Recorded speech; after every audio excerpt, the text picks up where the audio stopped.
Meus irmãos, boa noite. É com muita alegria que mais uma vez eu venho a essa casa tão acolhedora. E eu quero refletir junto com vocês sobre o capítulo 17 do Evangelho. Mas eu gostaria que vocês se perguntassem: como anda a minha fé? Claro que todos nós queremos ter fé, a certeza, a convicção de que existe uma sabedoria, uma inteligência muito maior do que a nossa, a nos auxiliar, a nos intuir. Porque nós vacilamos muito em nossa fé, é ou não é? A gente, muitas vezes, temos aquela fé que comove, aquela fé que preenche a nossa alma. Mas muitas vezes nós oscilamos. E é por isso que a doutrina espírita, ela é maravilhosa. Porque ela é ciência, ela é filosofia e ela é religião. Ou seja, quando nós temos uma fé raciocinada, né? Quando nós temos uma filosofia, que é uma forma de nós nos observar, conduzir a nossa vida aí fora, e conduzir aos nossos pensamentos e sentimentos, nos faz o religar a essa energia amorosa e tão convicta, que está plena a todo momento a nos auxiliar. Então vejam, eu gostaria de, junto com vocês, que nós refletíssemos sobre o capítulo 17, Sede Perfeitos.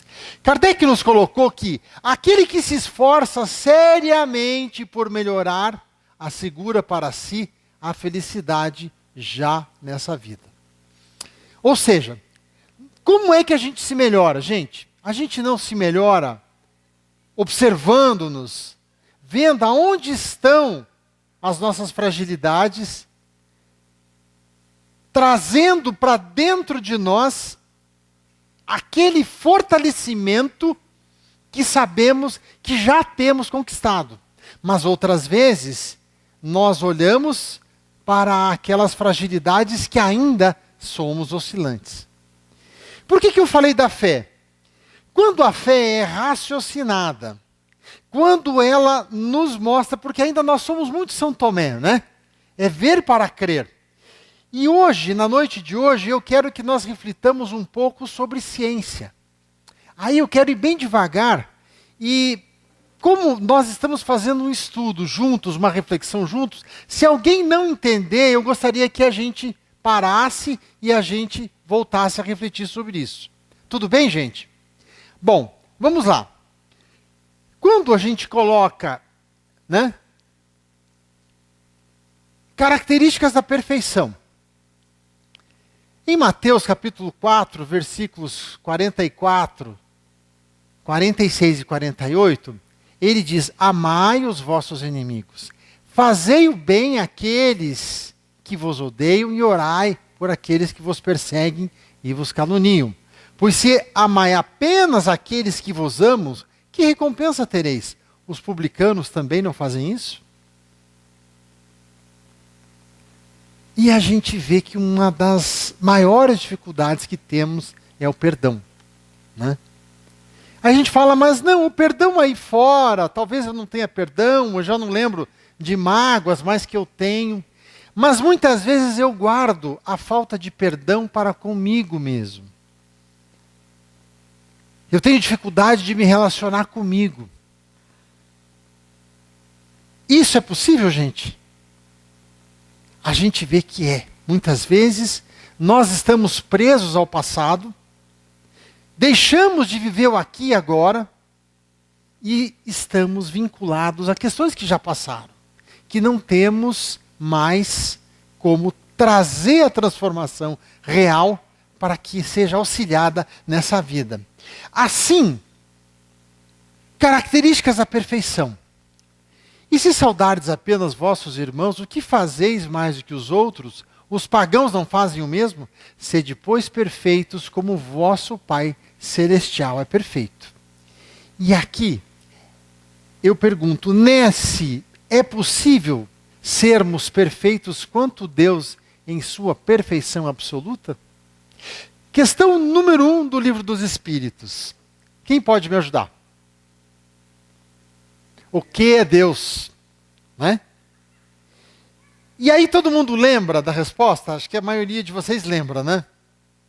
Inteligência suprema, causa primeira de todas as coisas.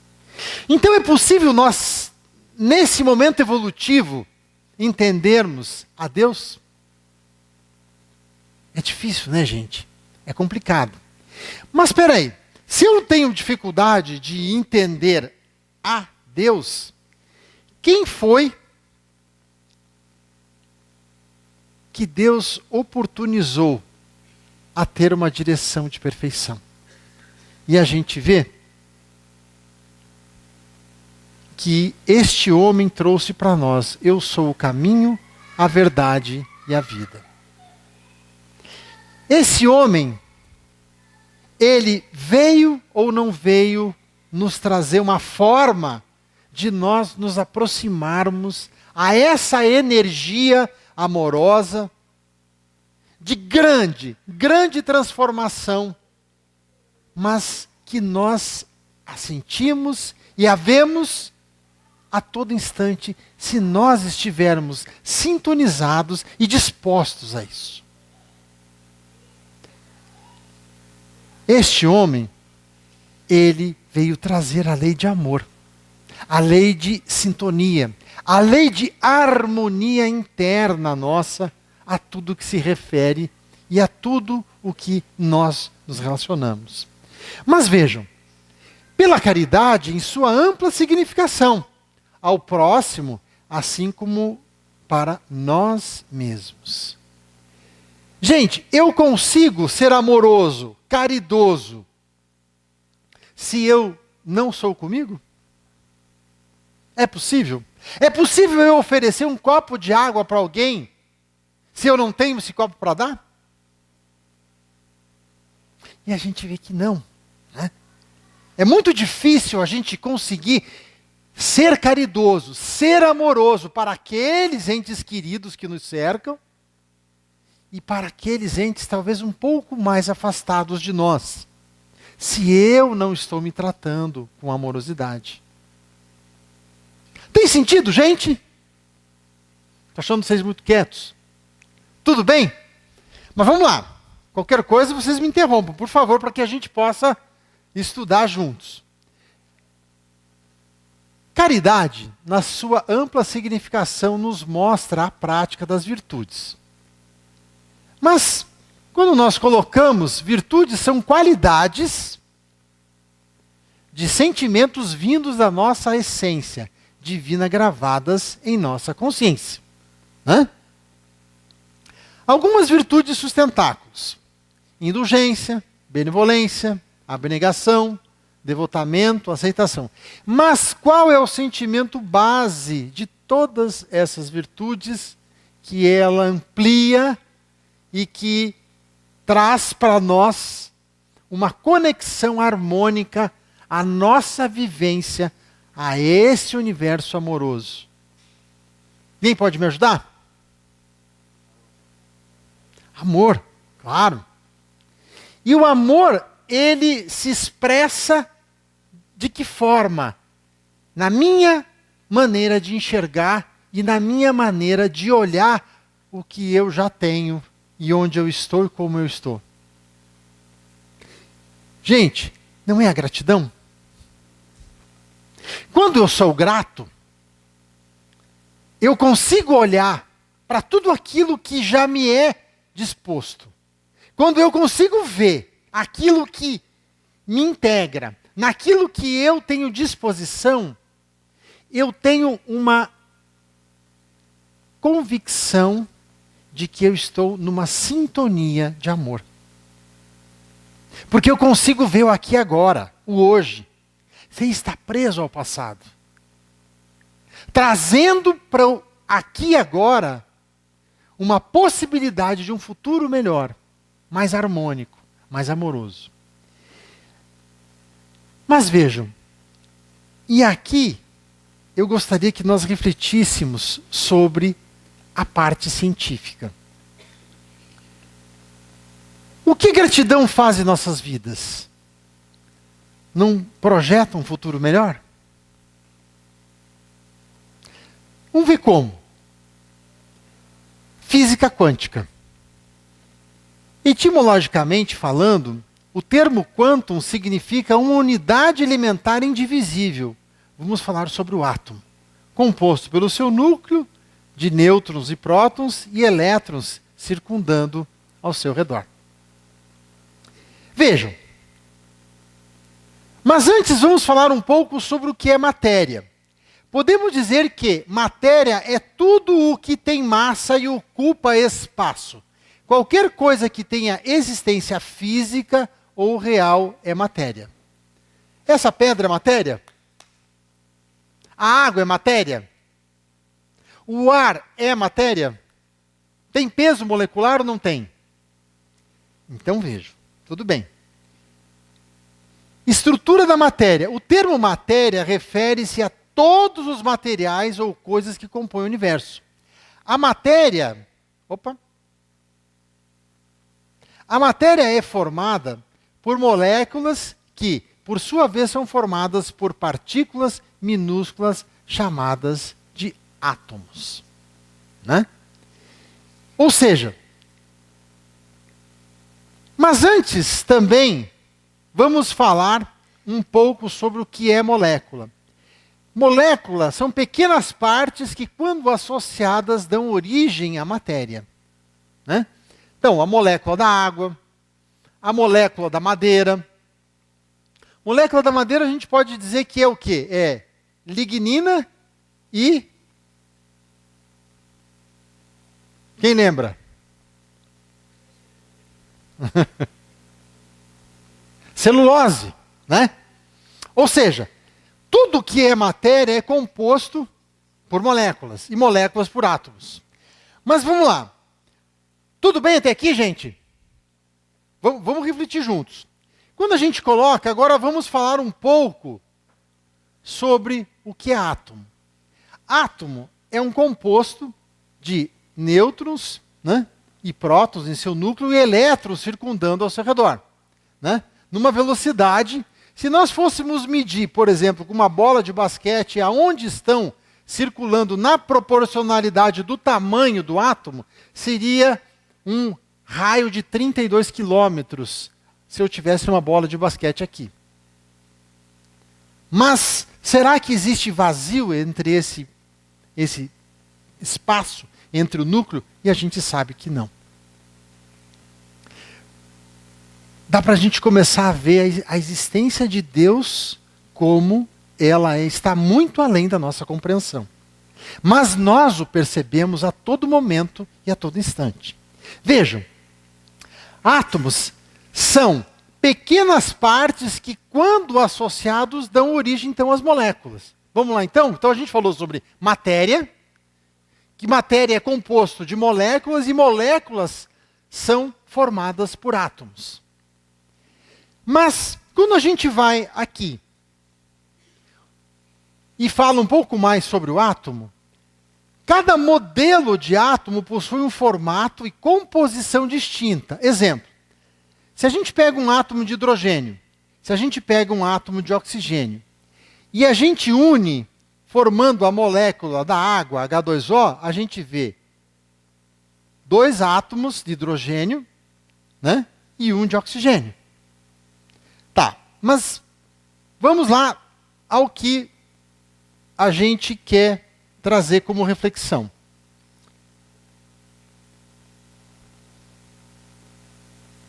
Esse cientista, Thomas Jung, em 1773, a vida dele é 1829, ele realizou essa experiência da fenda dupla. E ela foi realizada com elétrons em 1961 por Claus Johnson. Alguém já ouviu falar dessa experiência da fenda dupla? Quer falar um pouquinho sobre ela? Vejam, qual foi a experiência? Foi bombardeado sobre essas duas fendas moléculas, elétrons, e foi-se perceber que, se existiam essas duas fendas, deveria existir apenas um bombardeio de duas faixas semelhantes às duas fendas. E foi-se observar que, na verdade, existiam várias faixas das fendas por uma não composição harmônica dos elétrons. Ou seja, eles estavam sendo bombardeados, batendo nas duas fendas e se sobrepondo atrás de qualquer maneira. Espera aí. Então foi visto o seguinte: se isso ocorre, vamos observar como. A partir do momento que nós colocamos um observador, os átomos se alinharam, os elétrons se alinharam e começaram a fazer as deposições adequadas. Isso significa dizer que existe inteligência ou não existe inteligência nos elétrons. Isso é científico, gente. Isso foi provado cientificamente. Que a partir do momento em que nós damos atenção às nossas moléculas, aos nossos átomos, passamos a ser observadores do que pensamos, do que sentimos, nós passamos a ter resultados diferentes da observação de que nós estamos incidindo sobre tudo aquilo que se relaciona. Mas nem vamos falar de experiências científicas. Vejam, por exemplo, hoje, especialmente hoje, antes de vir para a palestra, chegou um senhor lá, bateu em casa, tem panela para consertar? Eu falei, não, mas a gente começou a conversar. E aí ele começou a dizer que ele estava revoltado com o país, ele disse que estava revoltado com a saúde, ele estava revoltado. De repente ele começou a mostrar as dores, os edemas que ele tinha por todo o corpo. Mancava. Gente, esse homem relativamente jovem, com 47 anos, estava totalmente bombardeado fisicamente.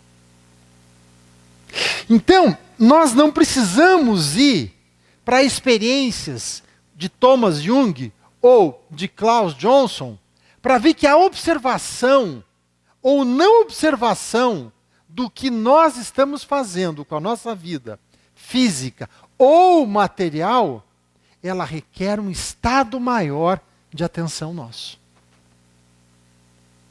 Por isso que a doutrina é ciência. Tem sentido, gente? Mas, vejam, quem já ouviu falar também desse homem, Masaru Emoto? Acredito que grande parte de vocês também já ouviu falar sobre dele, né? Quando ele submeteu a molécula à Sinfonia de Mozart, quando ele submeteu a molécula a Imagine, de John Lennon, paz, graças, e quando ele colocou asco, heavy metal, olha a deformação molecular que ocorre. Significa dizer, gente, que quando a gente passa a reclamar da nossa vida, quando nós passamos a ter foco somente naquilo que nós não temos, passamos a não valorizar aquilo que já somos, as nossas conquistas, o que a gente está fazendo com a gente? Né? Ele também mostrando. Essa reflexão, gente, de Kardec, mostrando que nós somos herdeiros de nós mesmos, mostra também o efeito da oração que ele mesmo colocou antes da oração e após a oração, na mesma molécula, trazendo uma harmonia e uma organização.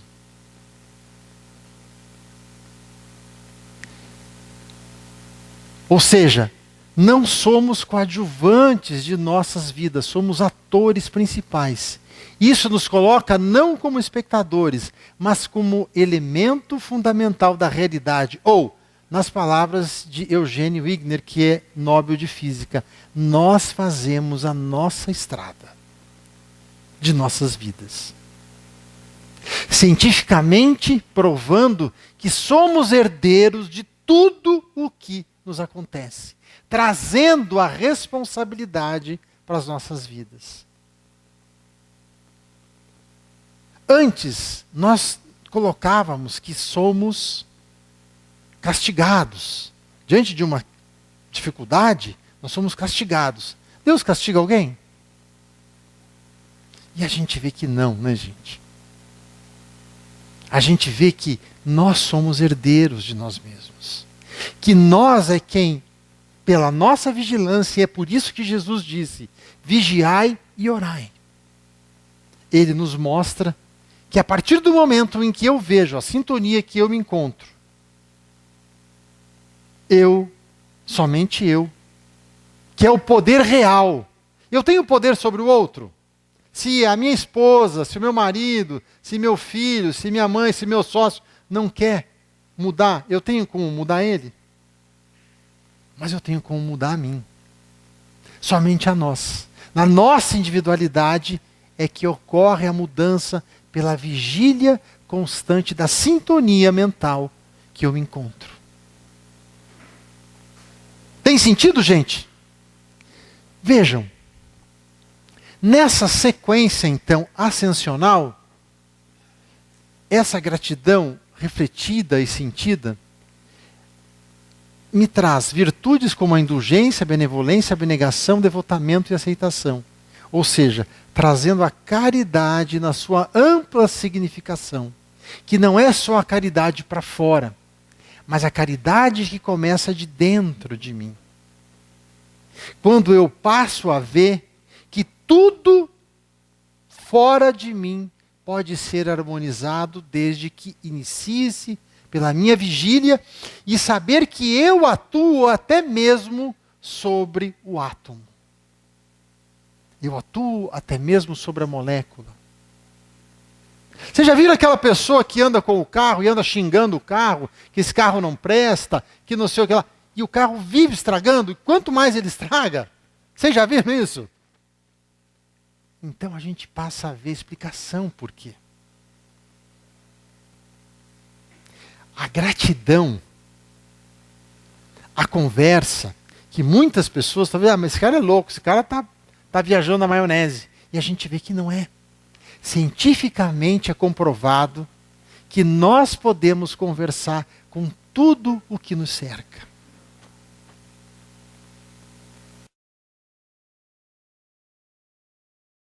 Vejam, se eu pudesse comparar a gratidão a um caule, se essa gratidão efetivamente é refletida e sentida no meu coração, eu emito galhos, ramos.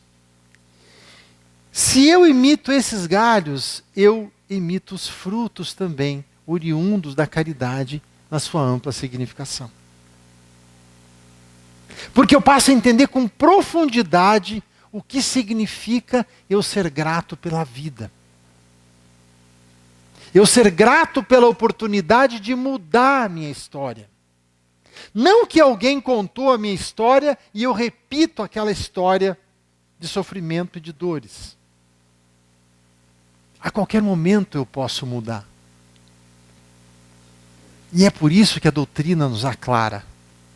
E é por isso que a doutrina nos mostra de uma forma tão incisiva, tão grande, o quanto somos autores de nossa caminhada terrena. Tudo bem, gente? Alguma dúvida? Tem sentido? Vejam, ainda significa dizer que no capítulo eles falam do homem de bem. O verdadeiro homem de bem é aquele que pratica a lei de justiça, amor e caridade na sua maior pureza, a maior acepção, interpretação, respeita todos os direitos que as leis da natureza dão aos seus semelhantes, mas também sabe da importância de que os seus direitos também sejam reconhecidos.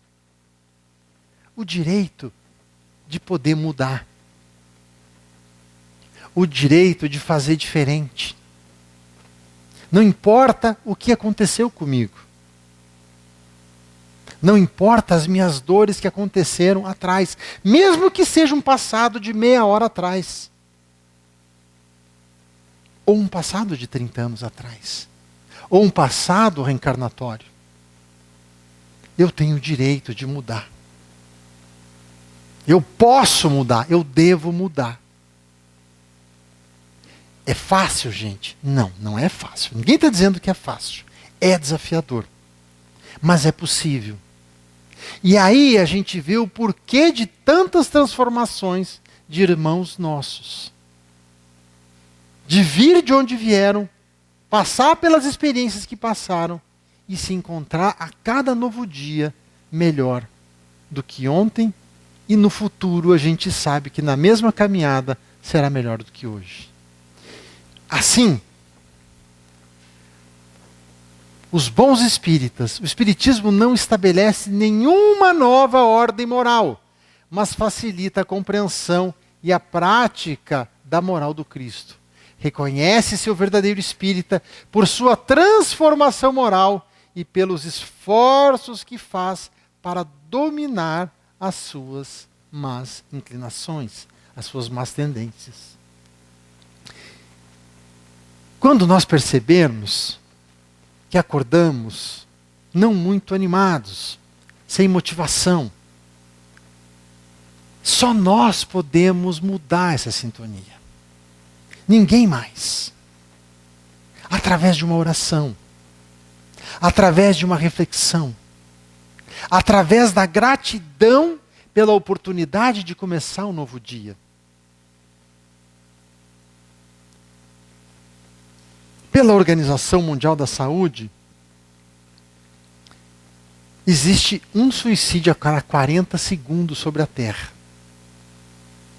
O mal que mais vai tirar as pessoas da possibilidade reencarnatória é a depressão. E a gente já está vendo isso agora.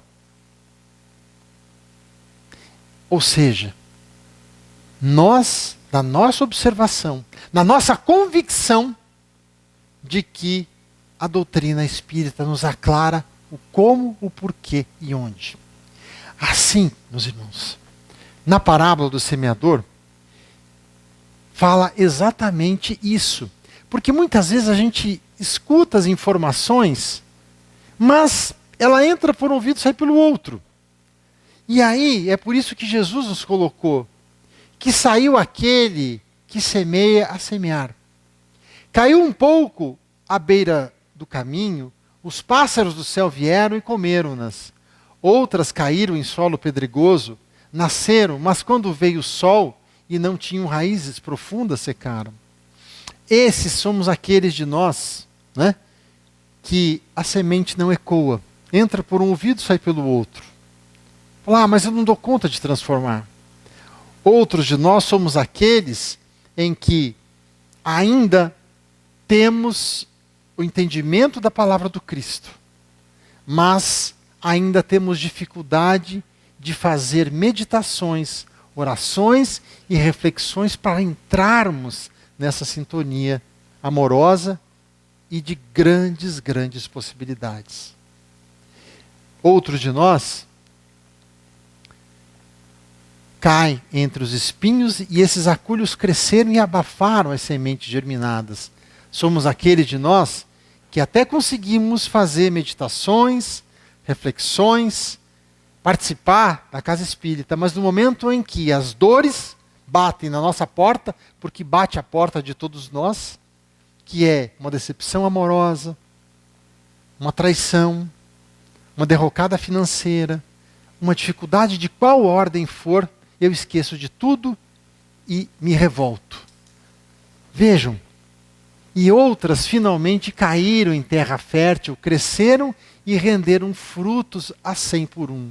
E aqui, gente, quem somos de nós espíritas, que quando fazemos reflexões, mas reflexões sentidas e refletidas na sua observação científica e moral, sabemos que apesar das dores, apesar das dificuldades, nós passamos por elas porque nós sabemos aonde é a porta da sintonia.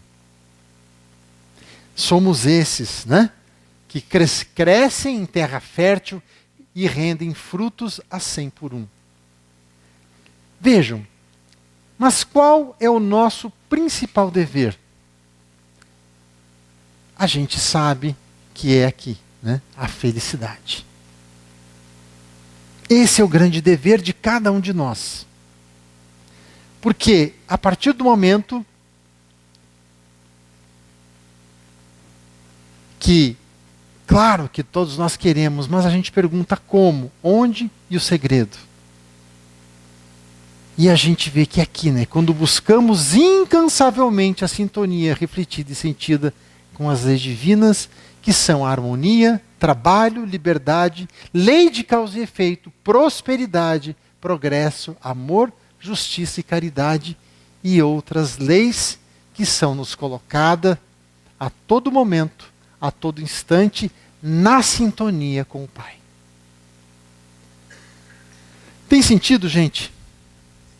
Vamos refletir sobre isso. Nós podemos. Nós somos artífices de nossa existência a trazer a sintonia para os nossos corações, para as nossas vidas, a tudo o que nós nos relacionamos. A doutrina espírita nos mostrando que isto não é uma matéria inértil, que nós podemos agir através do nosso pensamento a uma modificação real, provada cientificamente, porque eu estou interferindo em uma vigília maior.